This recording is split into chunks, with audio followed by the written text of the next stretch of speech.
يا مساء الورد او صباح الورد على حسب ما بتشوفوني. يا مساء الورد على عيونكم، منوريني في القناه بتاعتي. القناه بتتكلم عن ايه؟ بتتكلم عن شغل الكونكريت، كل حاجه بتتعمل في الكونكريت وكل الاسرار وكل التريكات، وازاي نطلع القطعه بتاعتنا من غير اي بابلز ومن غير اي عيوب. هنتكلم النهارده عن ايه بقى؟ هنتكلم عن القوالب. هل احنا نشتري قوالب مصري ولا احنا نشتري قوالب مستورده؟ وايه الاحسن ما بينهم وايه الاحسن فيهم؟ طيب يلا خلينا نتكلم على طول. بصوا بقى، انا نصيحتي ليكوا انتوا لو معاكوا فلوس اشتروا قوالب مستورده. ليه يا جماعه؟ القوالب المصري بتبقى كويسه وبتستحمل فترات طويله وكل حاجه، بس الفكره ان هي الكونكريت بيبقى عليها تقيل، فبيخليها تتقطع. يعني واحنا بنطلع القطعه من القالب بتتقطع. شايفين؟ بصوا ده اتقطع ازاي. فده اكتر عيب في القوالب المصريه. ده اول عيب. تاني عيب، احنا بعد كده لو حصلت اي حاجه مثلا، او مثلا القالب بتاعنا حابين نشتري قوالب جديده ومش عايزين القالب بتاعنا ايا كان، لما نيجي نبيع القوالب المستورده بتتباع اغلى من المصري، لان هما بيبقوا عارفين، كلنا في الشغل يعني عارفين ان القوالب المصري سعرها اقل والقوالب المستورد سعرها غالي. فاحنا لما بنيجي نبيعهم بعد كده حتى لو كانوا مستعملين، ده القالب المصري بينزل سعره اقل كتير من القوالب المستورده. طيب يا ميرا، احنا دلوقتي معناش ماني كتير او فلوس كتير ان احنا نشتري قوالب مستورده. في قدام منكم حلين، ان انتوا يا اما تشتروا قوالب مستورده مستعمله، وعشان نشتري قوالب مستورده مستعمله بيكون فيها عيب. زي مثلا خرم مثلا في قطعه. شايفين القطعه دي اللي هي المفروض البونبونيره فيها خرم من هنا، ثقب يعني من هنا.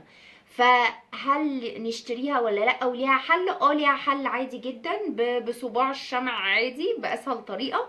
نقفل الفتحه بتاعتها او الخرم بتاعها ده بصباع الشمع اهو. شايفين؟ اهو ده الثقب اللي هو المفروض في القطعه. فاحنا عملنا ايه؟ قفلناه بصبع شمع. صبع شمع سيحناه وقفلنا بيه الفتحه. طب احنا لو ما قفلناهوش بصبع شمع ايه اللي ممكن يحصل؟ القطعه هينزل منها جزء، وبعد كده القطعه لوحدها هتقف. يعني الجبس بينشف، فعادي حتى لو احنا ما قفلناهاش. طب الحل التاني، لو احنا مش عارفين نشتري قوالب مستورده او مش عايزين نجيب قوالب مستورده مستعمله، مش هيكون في حل غير القوالب المصري. طيب يعني حاليا ايه الاحسن؟ اختصار الكلام، الاحسن القوالب المستورده. القوالب المستورده بتكون خفيفه، بنعرف نطلع منها القطعه بمنتهى السهوله. كمان لو حبينا بعد كده نبيعها مش بنخسر فيها كتير زي ما جبناها مثلا، لا بيكون فرق السعر قليل، لانه الكل عارف ان القوالب المستورده بتكون احسن. ولكن هل القوالب المستورده ما بيكونش فيها مشاكل؟ لا بيكون فيها مشاكل. زي اول مشكله، قالب الفازه ده. اكيد كلنا عندنا القالب ده، القالب الفازه المضلع دايما بيجي لنا بالشكل ده. شايفين الفتحه بتاعته عامله ازاي؟ المفروض تكون مدوره، هي بصوا مطوله اصلا. وده بيكون غلط في الشحن بقى، ان هما بيشحنوها غلط كلها فوق بعض، فبيحصل لها ان هي بتبوظ. طيب الحل ايه؟ الحل سهل قوي. يا اما نجيبوا شريط سولوتيب او فتحه ازازه نقطعها ونحطها هنا تمسك الفتحه، يا اما زي ما انا عامله، انا جايبه دول اللي هم الورقتين بتوع السكتش، اللي هو الجلده بتاعت السكتش، وحطيت نيمتها كده وبدات اخد مقاساتها، بس نيمتها صح ان هي تكون مدوره. وبعدها بدات ان انا البس القطع دي في الفتحه من فوق، بحيث ان هو يكون اخد المقاس بتاع القطعه بالظبط. عايزه اقول لكم القطعه اللي فوق دي اتقطعت، فعملت لها قطعه كمان وخليت برضو اللي فوق. فبنلبسها كده. شايفين؟ يا رب يكون ظاهر في الكاميرا اهو كده كده. وهو حلينا المشكله بقى. الفتحه بتاعتها بقت مدوره، يعني رجعت تاني ان هي تبقى مدوره وبقدر استخدمها عادي. وبعد الاستخدام لما باجي اشيلها عادي بشدها كده بتطلع يعني. وهي القطعه فيها هتقولوا لي مش هترضى تطلع، لا وهي والقطعه فيها عادي بينفع تطلع عادي، ما بيحصلهاش اي مشكله. بشدهم كده من على القطعه بيروحوا جايين طالعين على طول. فدي اول مشكله بتقابلنا. طيب مشكله تانية، لو القالب اتقطع مننا زي ما بقول لكم، او القالب فيه ثقب من هنا برضو زي ما بقول لكم الصباع الشمع بيحل الدنيا جدا، يعني بلزق الحته دي، وحتى لو انا ما لزقتهاش الجبس بينزل منها وبعدين بيقف الجبس بيتصلب فيها. وزي ما بقول لكم برضو البونبونيره بيجي عليها وقت الفتحه بتاعتها برضو ما بتبقاش مدوره بالظبط. نفس اللي عملته في الفازه عملته في البونبونيره، اخدت المقاسات بتاعه الفتحه وقطعت، ودي جلده سكتش، الجلده الظهر بتاعه السكتش، اخدت المقاسات بتاعه البونبونيره، وبعد كده رحت جايه قطعوها على الجلده وفرغت اللي في النص بمقص كده بالراحه، على اساس بلاش قطر عشان محدش فيكم يتعور. فده كان الشكل بتاعهم في الاخر، وبصب فيهم عادي جدا. يبقى القوالب المستورد ليها برضو عيوب وبيحصل فيها حاجات، ولكن ما بتكونش زي القالب المصري. طيب القالب المصري ده انا بعمل فيه ايه برضو عشان اشتغله؟ وطبعا بعد ما اتقطع لان انا كنت جايباه سليم. بس القالب المصري بتاع الفانوس بالذات، ده قالب الفانوس. قالب الفانوس بيكون 3 قطع، تمام؟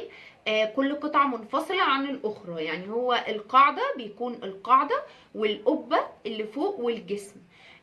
طيب القبة بتطلع بمنتهى السهولة، بضغطها كده لتحت بتروح جاية القطعة نازلة. بالنسبة القاعدة برضو بتطلع بمنتهى السهولة. المشكلة عندي في الجسم. الجسم عشان اطلعه لازم اقلبه، لازم اقلب القطعة عشان الجسم يطلع، يعني بقلب القطعة كده عشان الجسم يطلع منها كده، وبضطر اضغط بقى القطعة كده عشان القطعة كده عشان القطعة تطلع. هو القطعة منه بتطلع بالطريقة دي. فطبعا مطرح الحركة دي القالب اتقطع زي ما انتوا شايفين.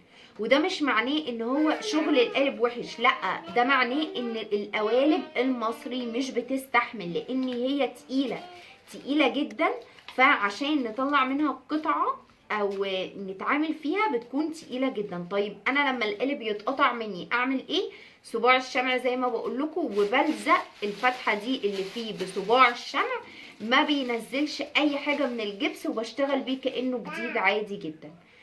ف ليه بقى بنشتري قوالب مصري؟ بنشتري قوالب مصري عشان سعرها اقل. عشان ساعات في القوالب المستورد ما بتكونش كلها متوفرة، وبالذات الحاجات الكبيرة بيكون سعرها غالي قوي في المستورد. يعني مثلا قالب الصينية، قالب الصينية المستورد بيبقى عامل حوالي 700 جنيه و800 جنيه، فانا لما بشتريه مصري بشتريه ب 400 جنيه، ففرق 400 جنيه بحالها، انتوا متخيلين؟ فعشان كده انا ساعات انا واحده من الناس بلجأ ان انا اشتري قوالب مصري، مش بشتري قوالب مستورد.